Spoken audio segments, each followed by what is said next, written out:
Tell me a little bit about how he got started. Great story how he originated is one of his first clients was a Hungarian Austrian princess called Stephanie, and she actually lacked self-esteem. So he was called to help and consult her and heal her skin, but with that he actually also cured her lack of self-esteem.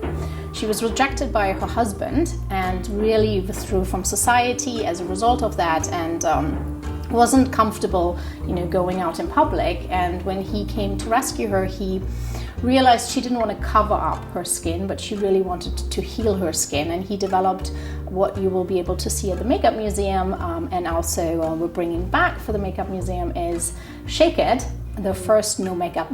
He was able to heal her skin, and that really put him on the map. Okay. And she was able to return to society and live happily ever after.